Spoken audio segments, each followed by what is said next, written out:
Au fond, c'est quoi un dilemme? C'est une situation où on se retrouve face à des choix, aussi décevants les uns que les autres. Hein. Et pour certains cas dans l'entreprise, eh bien, certains dirigeants aussi, c'est devenu leur quotidien. Ils n'arrivent plus à décider, ils sont face à des objectifs pleins d'incohérences, ils ont l'impression d'être surtout payés pour se taire et quelque chose bloque. C'est le sujet bien dérangeant du dernier film de Stéphane Brisé qui sort en salle le 16 février. Et Stéphane Brisé, il est sur le plateau de Jump Dilemme, premier numéro en compagnie de Laurent Chaud. C'est parti.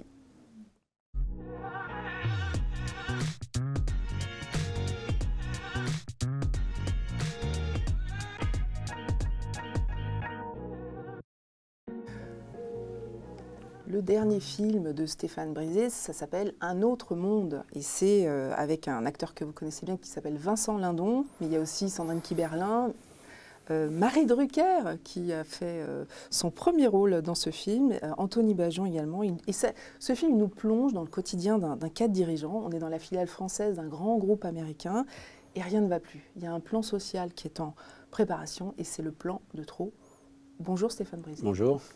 Alors, vous avez réalisé 9 longs métrages, mais je vais en citer seulement 2 parce que c'est ceux qui parlent d'entreprise. Donc c'est La loi du marché qui est sorti en 2015 et En guerre, qui est sorti en 2018. On voit les affiches, il y a comme une filiation, il y a un fil rouge, on en reparlera. Et pour parler de ces sujets, des questions que votre film soulève, j'ai tenu à proposer à Laurent Chaud d'être avec nous. Bonjour Laurent Chaud. Bonjour Stéphane, bonjour Sylvia. Bonjour. Et alors vous avez plein de casquettes, Laurent, pour bien situer d'où vous parlez. Vous êtes dirigeant, coach de dirigeant, vous êtes DRH, vous avez été DRH successivement de l'hôtellerie de luxe, dans l'hôtellerie de luxe, dans les banques, et aujourd'hui vous êtes chez Mazars, donc cabinet de conseil et d'audit. Des gens qui comptent. Que des gens qui comptent, et votre regard il nous intéresse parce que, à plus d'un titre, parce qu'en fait vous avez fait ce que Stéphane Brisé filme dans ses films, justement vous avez fait des négos de plans sociaux, vous avez fait des licenciements individuels, vous avez même donné vous-même votre démission de cadre dirigeant parce que vous étiez dans un conflit d'intérêts, on va y revenir. Et puis dernière chose, vous êtes intéressant aussi pour nous parce que vous coachez des dirigeants et donc vous savez ce qu'ils ont dans la tête quand ils sont face à des dilemmes, quand ils sont face à des crises. Voilà pourquoi votre regard nous intéresse. Alors avant d'aborder toutes ces questions avec vous, je vous propose de regarder la bande-annonce de votre film, Stéphane Brisé. Monsieur a déjà accepté le divorce. On ne peut pas du coup tout lui imposer et il ne peut pas tout accepter. C'est la même chose pour ma cliente. Son quotidien est devenu un enfer. Elle vous a dit que moi je lui faisais vivre un enfer? À l'époque, j'ai pas signé pour que tu ramènes tous tes problèmes à la maison. C'était pas ça le deal. On me demande de me séparer de 58 personnes et là tu m'en donnes 30. Moi je t'explique, s'il faut que je sacrifie 58 personnes pour en sauver 500, je vais en sacrifier 58. On est à 6 semaines de l'annonce du plan au marché, donc je pense que vous avez aussi eu quand même pas mal de temps. Comment ça se présente?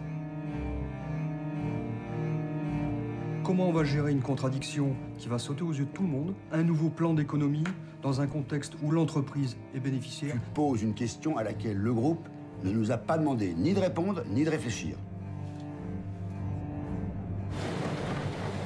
Je voulais vous rassurer par rapport à votre fils.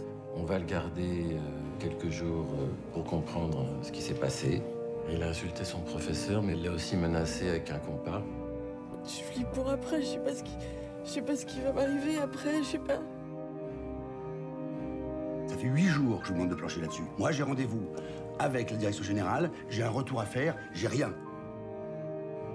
Autant vous le dire tout de suite, je suis extrêmement déçue par votre manière de procéder.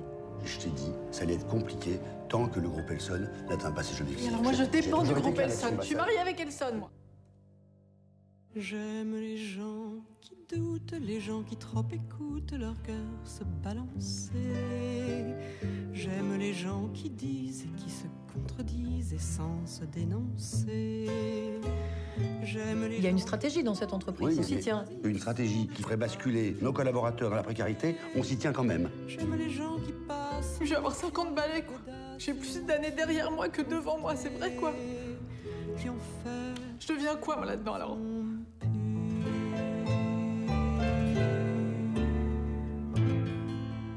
Vincent Lindon dit tu poses des questions auxquelles on ne t'a pas demandé de répondre. Bon là, aujourd'hui, ici, on est là pour poser des montagnes de questions, parce qu'on a beaucoup, le film en pose beaucoup. Et une première à Stéphane Brisé. Finalement, dans En guerre et dans La loi du marché, vous filmiez des gens fragiles, un syndicaliste. et un vigile. Pourquoi cette fois-ci vous avez décidé de filmer un cadre dirigeant? Mais est-ce qu'il est moins fragile? Force est de constater que dans le film, il est à un moment de sa vie, à un moment de sa propre vie personnelle, et on le voit dans les rapports qu'il a avec sa femme, dont il est en train de divorcer, mais à un moment de la vie de l'entreprise, de très grande fragilité. Il porte à l'intérieur de lui des questionnements qu'on va appeler éthiques, puisque il ne le sait pas encore au début du film. Il ne sait pas encore qu'il ne croit plus au discours qu'il est en train de porter. C'est quelqu'un qui porte une injonction, là un plan social en l'occurrence. Et c'est des choses qui font de moins en moins sens pour lui, personnellement, mais aussi pour l'entreprise. Vous, ça vous intéressait de filmer ça, justement, ce cheminement vers une prise de conscience? Oui, mais ce qui comme un syndicaliste mais voilà, en fait, ce qui était très intéressant et très important, je pense aussi, après avoir fait 2 films, La loi du marché et En guerre, qui filmaient, qui regardaient les plus fragiles d'entre nous, objectivement, qui subissent en premier les décisions économiques qui sont parfois brutales à l'intérieur de nos entreprises, il était très important de retourner la caméra et de regarder ceux qui portent ces injonctions, en posant la question, mais est-ce que tous ces cadres sont si à l'aise que ça avec les injonctions qu'ils portent? Objectivement, force est de constater que non.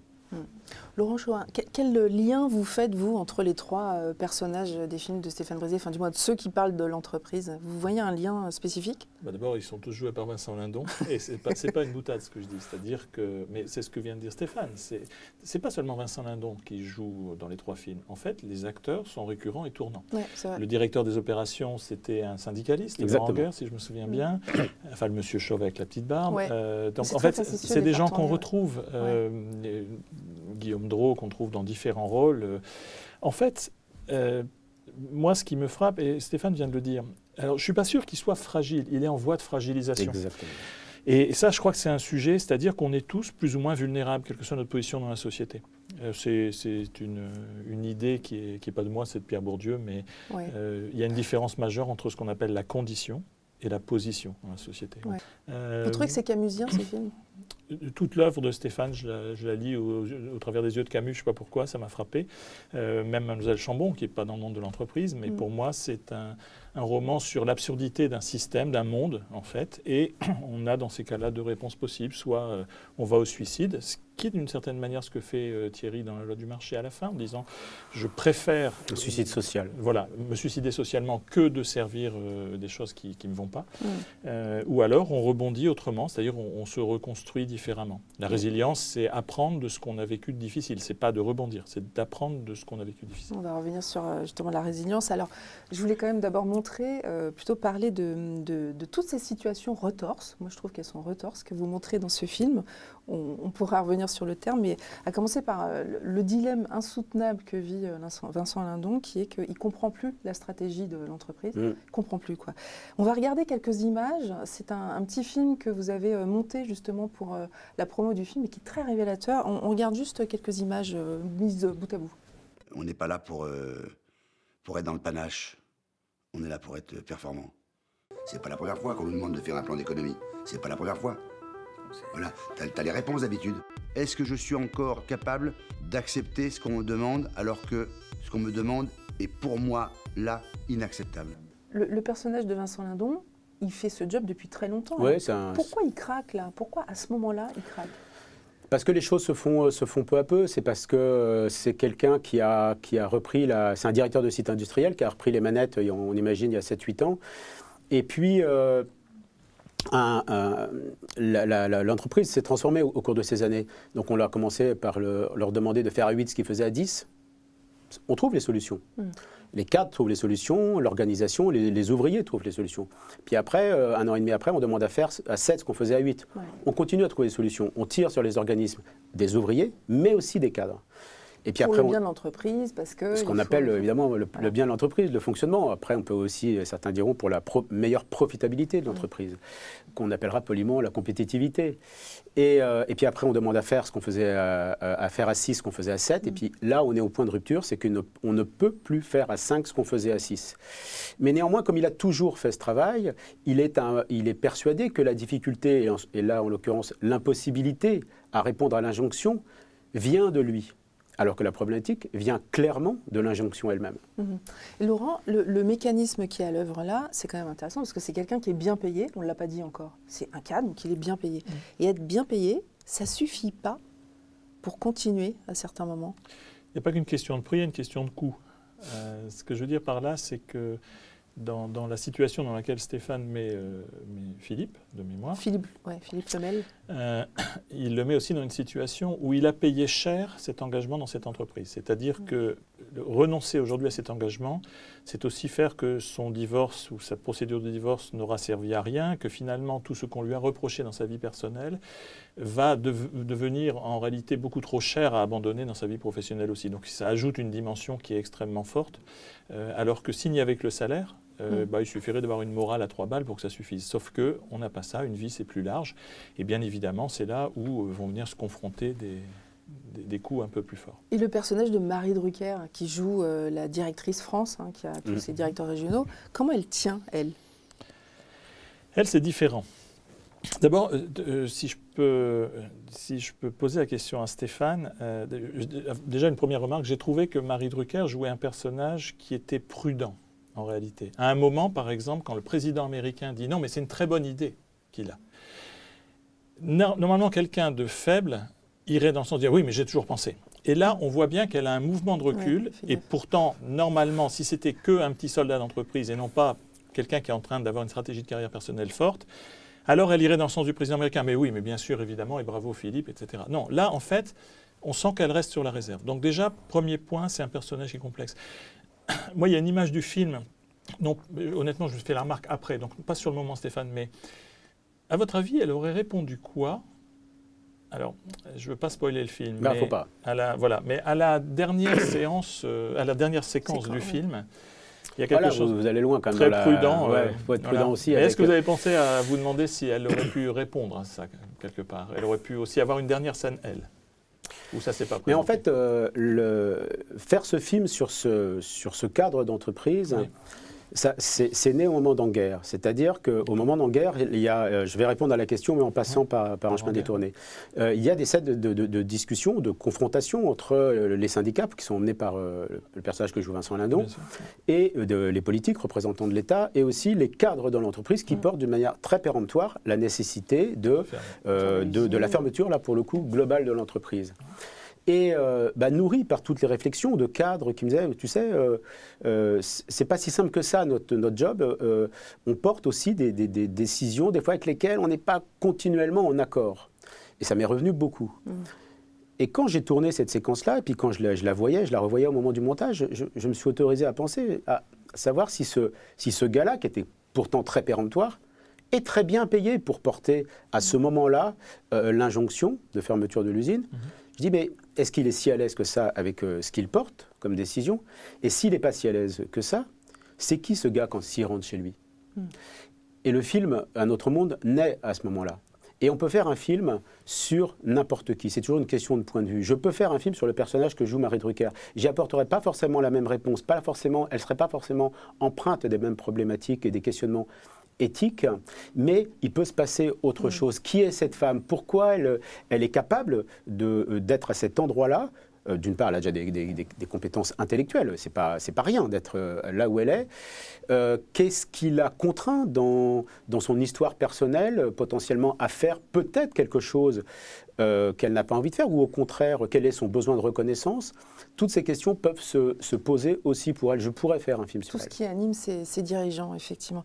Un autre point qui est très intéressant dans votre film, c'est que le système, il cherche à compromettre. On discutait de ça avec Laurent, il cherche à compromettre. Un extrait, justement, quelques extraits encore qui vont nous démontrer cette hypothèse dont on discute après. Si on ne fait pas le job, si vous ne faites pas le job, ce sera notre faute, notre manque de courage, notre manque d'intelligence, mais peut-être encore une fois que le scénario que je dessine, c'est le scénario que vous souhaitez. Qu'est-ce qu'est le courage? Est-ce que c'est continuer à faire quelque chose qu'on ne veut plus faire car on n'aime pas ce que ça va entraîner une fois qu'on l'aura fait, mais on le fait quand même?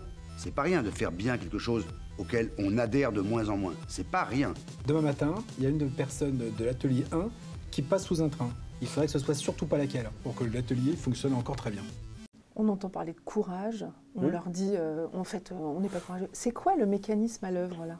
Stéphane, que vous avez voulu décrire et pointer du doigt? L'entreprise, elle a un projet, c'est un projet de faire de l'argent.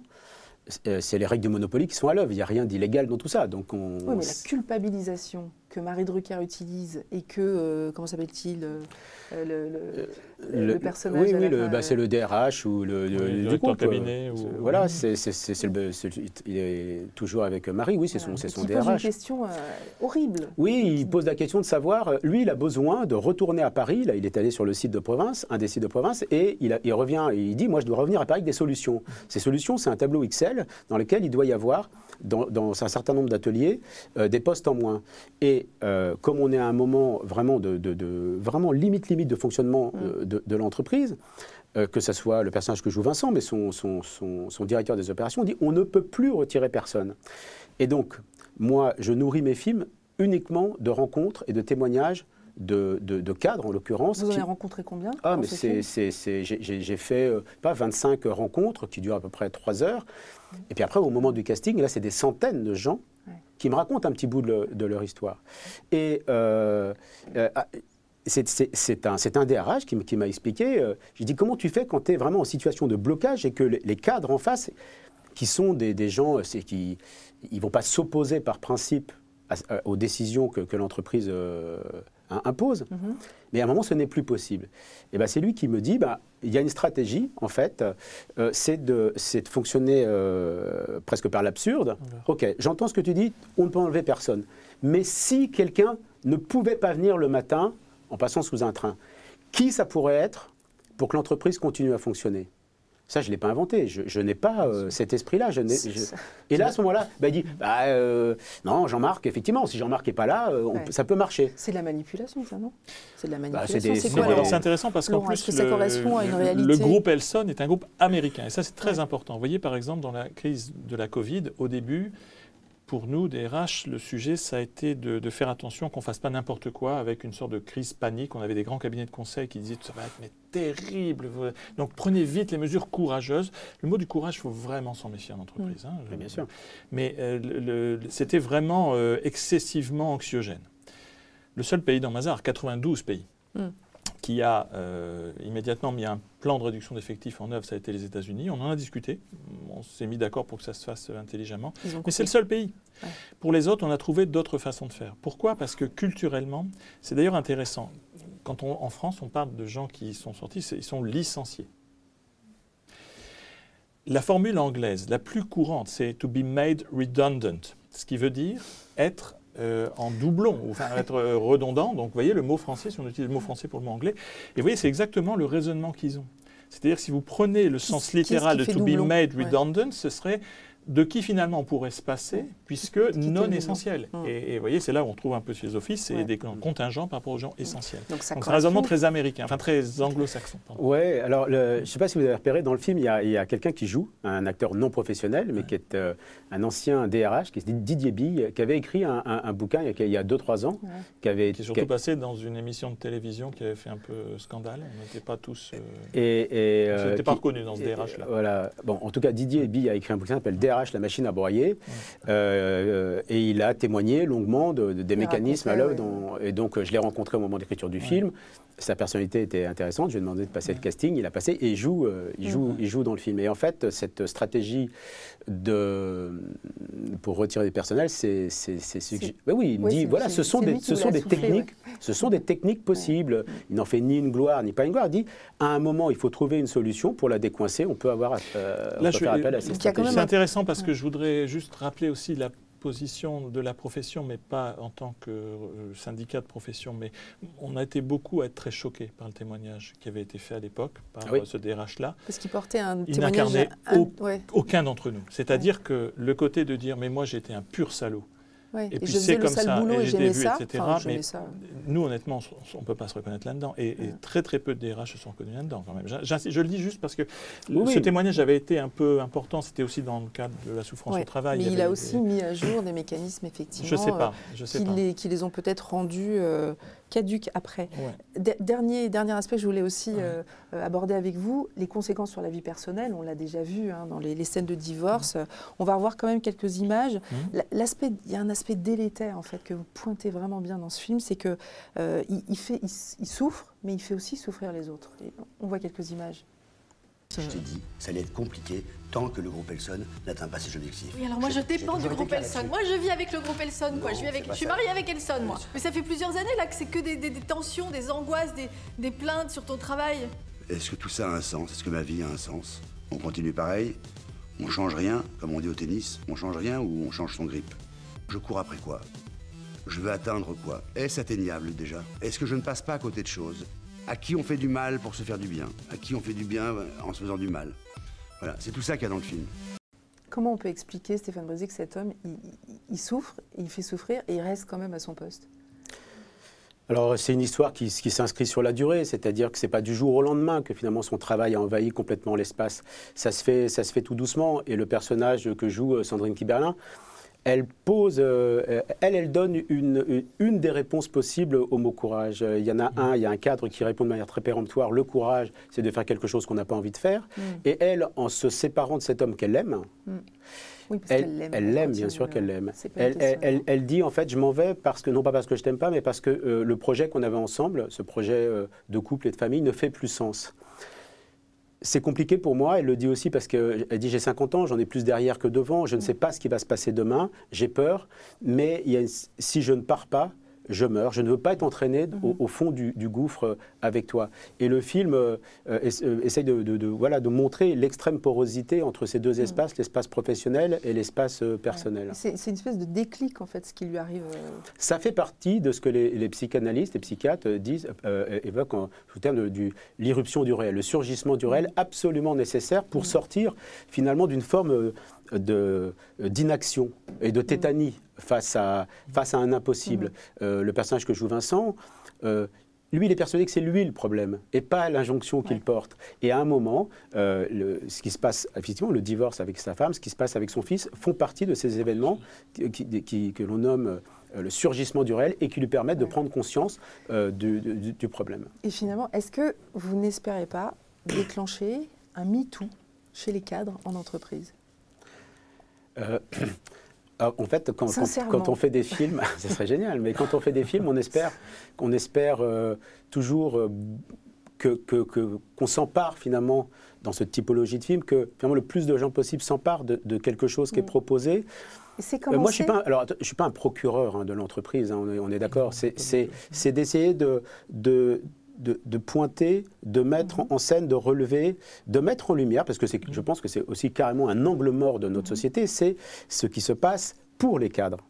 Parce que les cadres sont fondamentalement structurés depuis les études autour d'une idée de compétitivité, de force. Et il est très compliqué, je crois, quand on est quelqu'un qui se revendique, et certainement à juste titre comme un élément puissant, il est très compliqué d'avouer une fragilité, un questionnement, peut-être une faiblesse. Pourquoi? Parce qu'à l'intérieur de l'entreprise, c'est souvent compris comme un pied déjà dehors, ou être remplacé par comme un maillon faible. Et donc moi j'entends l'extrême difficulté pour chacun des cadres de porter ces questionnements des fois trop lourds ou ces difficultés-là. Le film n'est pas encore sorti au moment où nous faisons cette interview, mais moi j'ai vu les réactions dans les avant-premières que vous avez faites un peu partout en France. Et les réactions, beaucoup de cadres sont dans la salle et les réactions sont vives et surtout libèrent la parole. C'est hallucinant, vous ne trouvez pas? Moi, effectivement, il y a effectivement, quand on a l'opportunité d'échanger, il y a une parole qui se libère.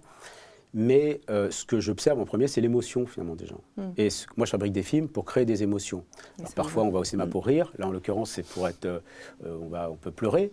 Mais c'est en premier ce qui m'importe, c'est de fabriquer des histoires nourries du réel, le plus précisément possible, mais pour créer des émotions. Et puis, si ensuite on peut s'emparer de la thématique et de réfléchir autour, et pourquoi pas faire un MeToo des cadres, je suis preneur.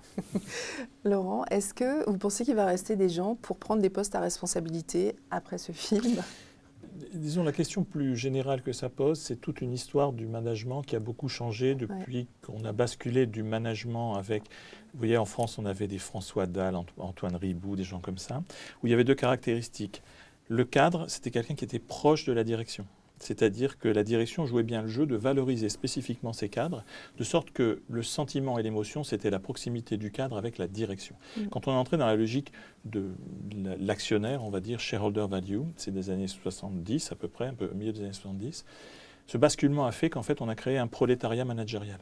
Et ce dont Stéphane parle très très bien dans ce film, c'est en fait une forme d'identification progressive. Ces dirigeants ne sont pas des dirigeants, ce sont des cadres salariés.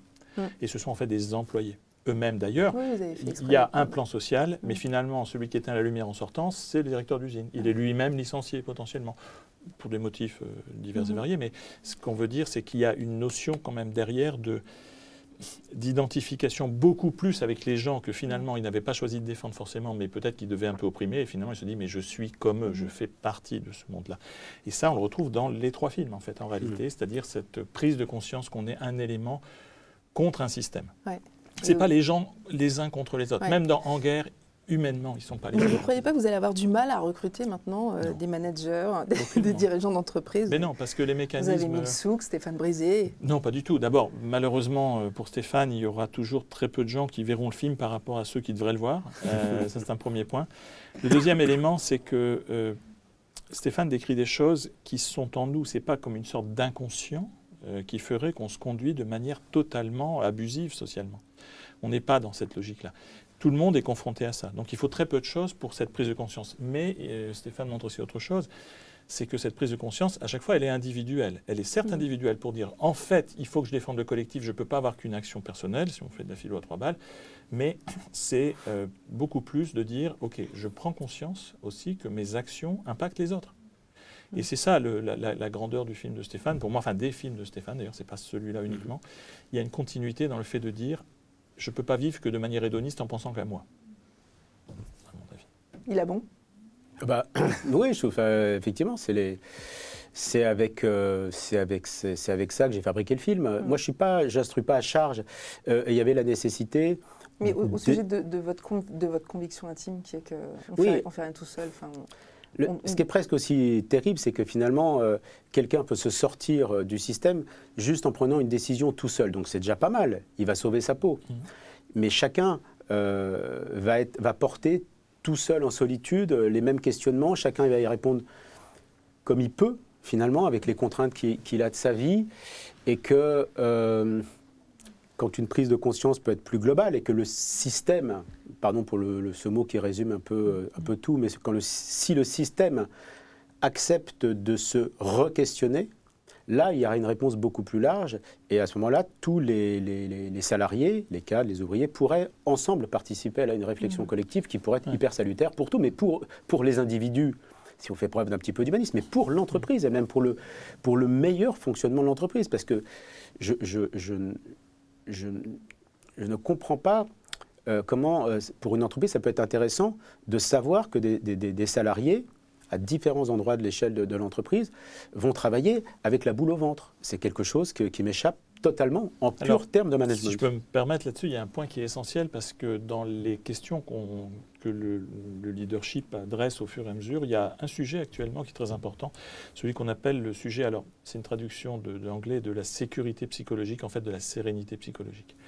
Beaucoup d'études ont montré que les équipes les plus performantes fonctionnent quand il y a un sentiment de sérénité psychologique des gens à l'intérieur. Mais elles ont montré une deuxième chose, c'est que la boule au ventre n'est pas en fait le résultat du chef, la plupart du temps. Il est le résultat des collègues.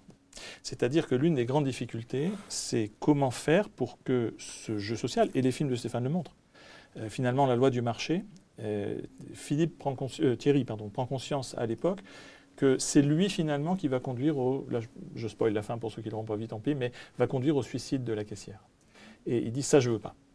Pourquoi? Parce qu'il se rend bien compte que ce n'est pas le directeur du magasin qui en fait, même si bien sûr c'est un acteur très important, mais en réalité, comment les collègues jouent autour de ça? Et c'est pareil dans En guerre. C'est en fait, quelle est la solidarité des collègues, pas seulement la relation au chef. C'est pour ça que la notion de MeToo il faut faire attention parce qu'elle est dangereuse. Elle est apparemment sympathique, elle est très révolutionnaire, mais à la fin de la journée, il y a eu autant de pauvres gens qui ont été décapités pendant la Révolution que de nobles.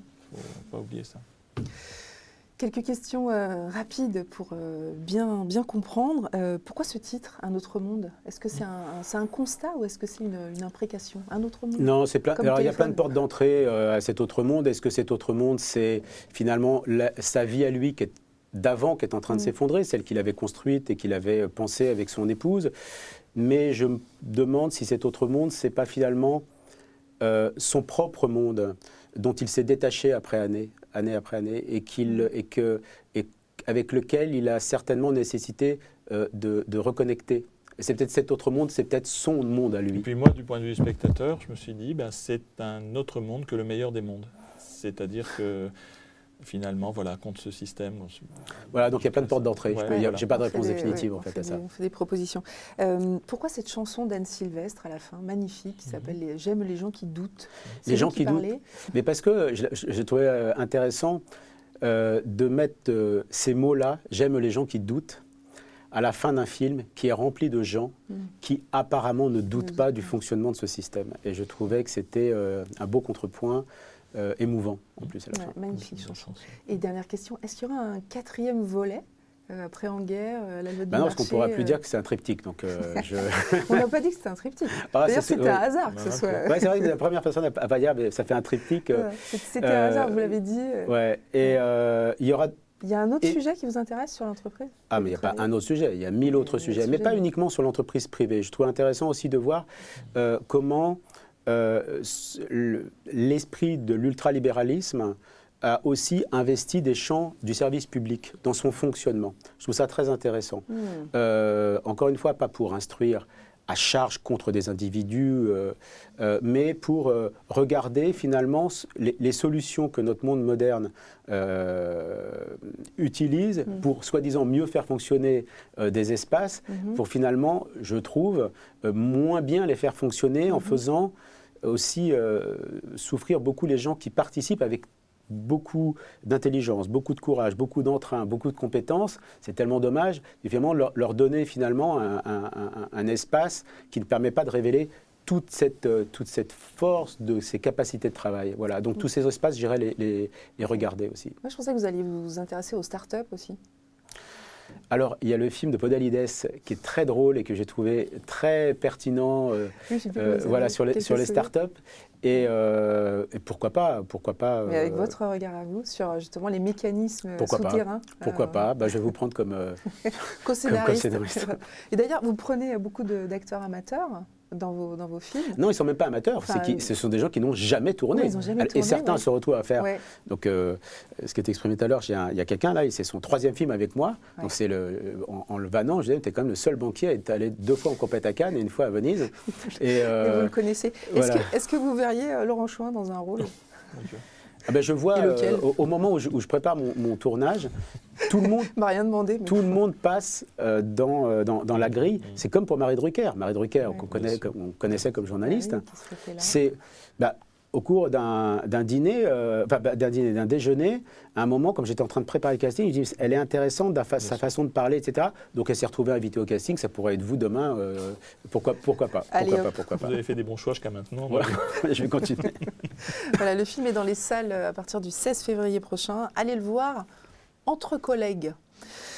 Merci Stéphane Brisé, merci Laurence Chien, merci beaucoup d'avoir échangé sur ce plateau. Alors n'hésitez pas à partager cette interview pour continuer justement à débattre autour du film et à bientôt pour un nouveau numéro de Job Dilemma.